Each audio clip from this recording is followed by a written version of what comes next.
Bismillahirrahmanirrahim.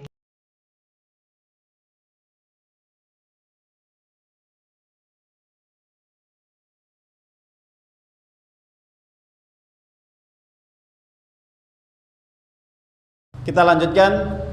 Materi inti kita adalah di dalam kitab Minhajul Muslim terkait dengan persoalan masalah jenazah ataupun orang yang meninggal dunia.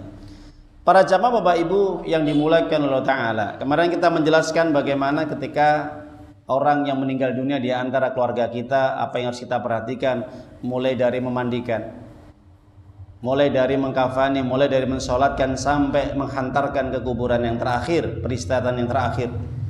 Kita jelaskan kemarin cara bagaimana memandikan, ya, insyaallah. Ketika kita memandikan jenazah dengan cara yang lemah lembut, dengan cara yang baik, ya, sesuai dengan petunjuk Nabi, ya. Kemudian kita mengkafani, kafan yang baik. Kalau bisa juga kafan yang memang itu wasiat dari yang meninggal dunia yang sudah disediakan. Nabi mengatakan, ya, "Faqafinu bi ahsaniha," kafanilah jenazah tersebut. Nabi bersabda kepada sahabat yang meninggal dunia, kafanilah dengan kafan yang terbaik. Dan juga kita perhatikan bagaimana Nabi meninggal dunia juga dikafani dengan kafan yang baik, kafan yang bagus, ya. Boleh kafan yang mahal, silahkan, tergantung keuangannya, ya. Kalau ada, cari kafan yang bagus, ya. Kenapa? Karena juga nanti dibangkitkan pada hari kiamat sesuai dengan pakaian yang kita pakai ketika meninggal dunia. Nah, itu. Kemudian para jamaah Bapak Ibu, kain kafan juga itu kain kafan yang dari hasil yang halal, bukan dari yang haram, ya.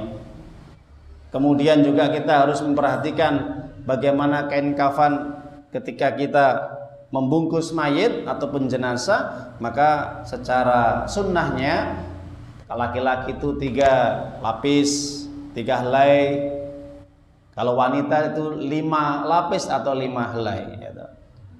Seandainya kurang daripada 5 wanita, ya silahkan semampunya.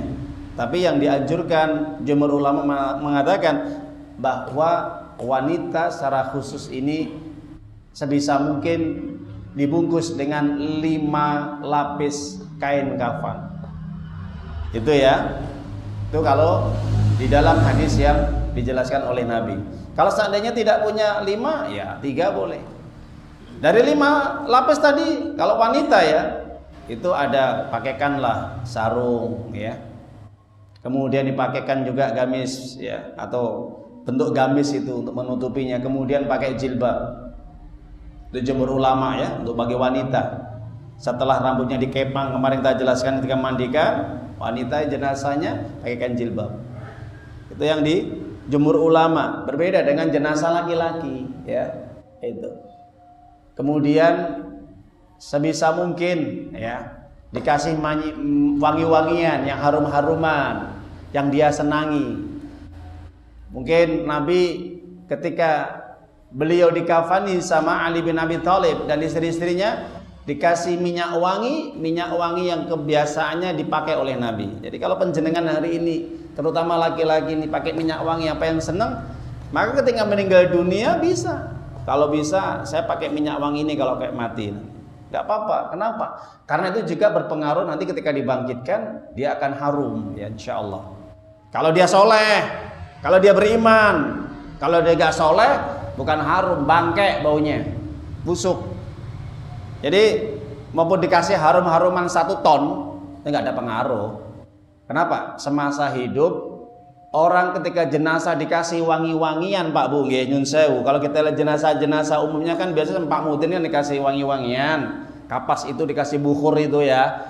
Ya, ketiaknya, kemudian jidatnya, kemudian telinganya, kemudian tangannya, kakinya, lambungnya, ya, perutnya dan lainnya, kakinya. Tujuannya apa? Ya memang benar. Para ulama menjelaskan itu bisa berpengaruh kepada ketika dibangkitkan nanti pada hari kiamat akan harum. Dia bangkit dari kubur berjalan menuju padang mahsyar, harum ini. Harum itu hanya muncul semerbak keluar wanginya itu dari tubuhnya orang mukmin, Bapak Ibu, ya. Ingat, orang mukmin, orang yang solih, orang yang ahli ibadah, orang yang taat kepada Allah. Tapi kalau orang nggak pernah ibadah, para ulama menjelaskan baunya bangkai, busuk, nggak enak. Wong semasa hidup aja dia nggak pernah sujud kepada Allah, meskipun dikasih minyak wangi 1 ton nggak ada berpengaruh. Jelas ya Pak Bu? Tapi umumnya gitu saat nggak masalah, terserah. Keluarga minta dikasih minyak wangi, mau dianu itu kan urusan keluarga. Tapi secara hukum syariat, jenazah mayit semasa hidupnya nggak pernah ibadah, meskipun dikasih minyak wangi, nanti ketika dibangkitkan di alam kubur, baunya bangke, baunya busuk. Wong di alam kubur aja busuk kok. Nggih Pak Bu nggih? Itu jelas itu. Ya, sepakat seluruh para ulama, ayatnya banyak sekali kalau kita mau kupas, hadis-hadisnya juga. Jadi ketika nanti orang yang tidak mau beriman kepada Allah, tidak taat kepada Allah, itu ketika di alam barzah, di alam kubur, didatangkan 2 malaikat, malaikat munkar dan nangkir. Saat itu juga berbarengan dengan amalnya yang mendatanginya ketika dia orang tidak taat. Amalnya berwujud manusia yang jelek, buruk rupanya, baunya busuk kayak bangkai. Mana anta? Siapa kamu? Ana amaluk. Wa ana amaluku min syarr. Aku adalah dirimu, aku adalah amalmu. Semasa hidupnya kamu gak pernah ibadah, makanya baunya busuk kayak bangkai.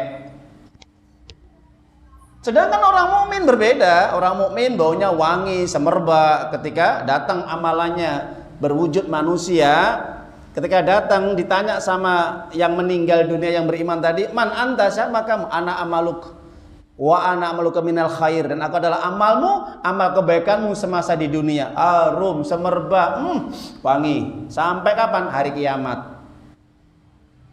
Wanginya sampai hari kiamat. Itu ditemani. Jadi amal-amal orang mukmin yang sholah, yang taat itu akan menemaninya sampai hari kiamat. Begitu juga orang-orang yang tidak beriman, orang kafir, munafik, musyrik, orang-orang fasik, ya, orang-orang zalim, semasa hidupnya nggak ibadah, itu akan ditemani amalannya yang baunya busuk dan kayak bangkai itu sampai hari kiamat.